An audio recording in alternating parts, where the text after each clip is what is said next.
les cérémonies. Vous voyez donc, ces locaux ont l'habitude de recevoir différentes autorités élues, mais pas que, vous aujourd'hui, des collégiens, et puis des chefs d'entreprise aussi, on reçoit des chefs d'entreprise pour parler de l'économie, parce que l'État intervient aussi dans l'économie, donc on parle avec des chefs d'entreprise d'économie. On peut recevoir aussi des vignerons, parce qu'on parle de la vigne, les représentants des vignerons. Il y a beaucoup de sujets, je parle de ce sujet-là parce que c'est un sujet que vous connaissez peut-être de fait de vos familles qui peuvent travailler sur le sujet, mais on a des sujets évidemment économiques, on a des sujets aussi sur le suivi sanitaire des vignes, parce qu'il peut y avoir des maladies sur les vignes, on a des sujets aussi sur la concurrence que peuvent se faire les différentes régions de vin, sur comment on régule ce marché du vin, donc évidemment, de tout ça, on parle dans ces locaux. Voilà. En pour votre info, les 3 pièces qu'on va visiter, c'est des pièces qui sont connues puisqu'elles sont ouvertes pendant les journées du patrimoine. Vous savez, il y a un week-end au mois de septembre où les bâtiments, les musées publics sont ouverts. Et à la sous-préfecture, on ouvre aussi ces salons de réception. Donc vous pouvez venir les visiter, je le dis, l'année prochaine avec vos parents, avec vos familles. C'est aussi possible de les visiter. Et là, vous avez une visite rien que pour vous aujourd'hui. Donc, les sous-préfectures, traditionnellement, ont des salons pour recevoir. Ici, vous êtes dans la salle à manger, vous voyez. Pourquoi il y a des salles à manger? Pourquoi il y a des salons? Parce qu'en fait, le sous-préfet est amené, comme le préfet, dans des départements, à Dijon, est amené souvent à recevoir différentes personnes. Pourquoi? Parce qu'on dit souvent que le préfet et le sous-préfet sont la seule autorité à pouvoir asseoir autour d'une même table des gens qui ne se voient jamais et qui n'ont pas l'habitude en fait de se rencontrer. Et ce qui permet en fait de faire avancer des dossiers, parce que notre objectif c'est de faire travailler, c'est de faire avancer les dossiers. Et pour ça, parfois, il faut mettre des gens qui ne se parlent pas, qui ne se voient pas toujours, autour d'une table, pour discuter, pour échanger. Ça peut se faire autour d'un déjeuner de travail, mais ça peut se faire aussi autour, évidemment, de réunions. Et c'est pour ça qu'on utilise ces salons-là. On les utilise aussi, par exemple, pour les vœux, quand on adresse ces vœux aux élus. On les utilise aussi pour certaines cérémonies. Tenez, pour vous dire, en mois de janvier, je vais recevoir, par exemple, les porte-drapeaux.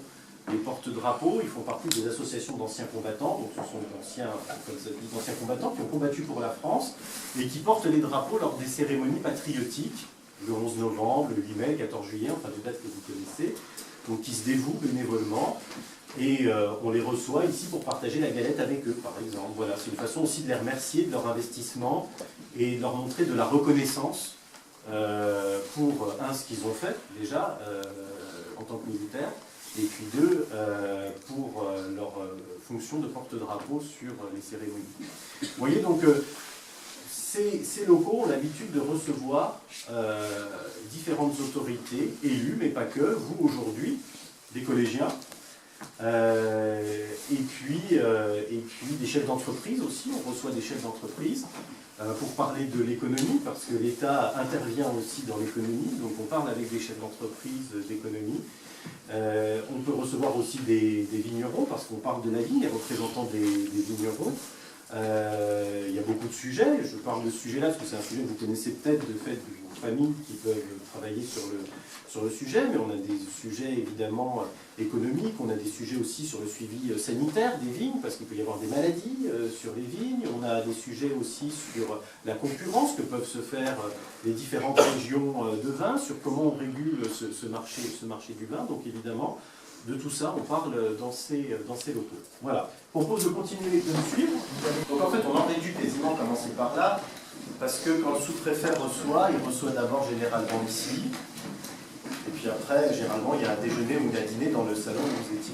Alors ce qui est assez remarquable ici, ce qu'il faut que vous regardiez, c'est les frises qui sont au plafond, avec les dieux grecs. Et ça, c'est des choses que l'on voit assez rarement. Et qui font un peu l'originalité de cet hôtel particulier. Voilà, donc ça c'est pour la partie salon de réception, qui fait face, vous avez derrière vous, c'est l'entrée, vous êtes arrivé dans la cour, et vous êtes rentré par la cour, et ici il y a le jardin.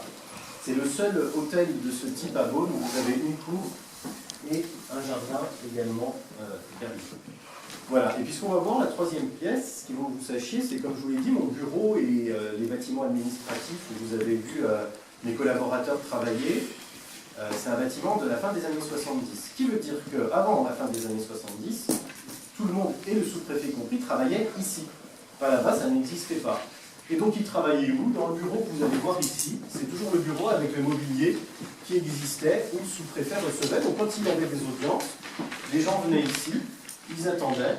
Après, ils allaient voir le sous-préfet dans son bureau ici. Et derrière, c'est la salle, qui est une salle de réunion où on va discuter ensemble. Mais à l'époque, c'était là où les agents travaillaient. Voilà. Ils étaient dans ce bâtiment-là à l'époque, avant que l'extension soit construite. Bon, il y a un déjeuner ou un dîner dans le salon où vous étiez. Alors, ce qui est assez remarquable ici, ce qu'il faut que vous regardiez, c'est les frises qui sont au plafond, avec les dieux grecs.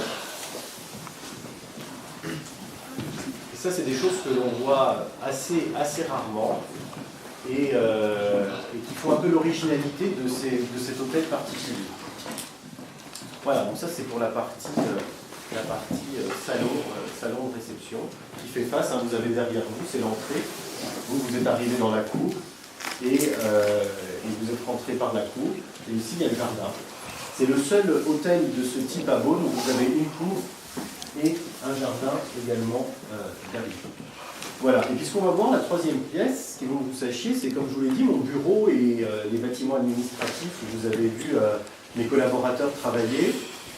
C'est un bâtiment de la fin des années 70. Ce qui veut dire qu'avant la fin des années 70, tout le monde, et le sous-préfet compris, travaillait ici. Enfin, là-bas, ça n'existait pas. Et donc, ils travaillaient où? Dans le bureau que vous allez voir ici. C'est toujours le bureau avec le mobilier qui existait, où le sous-préfet recevait. Donc, quand il y avait des audiences, les gens venaient ici, ils attendaient.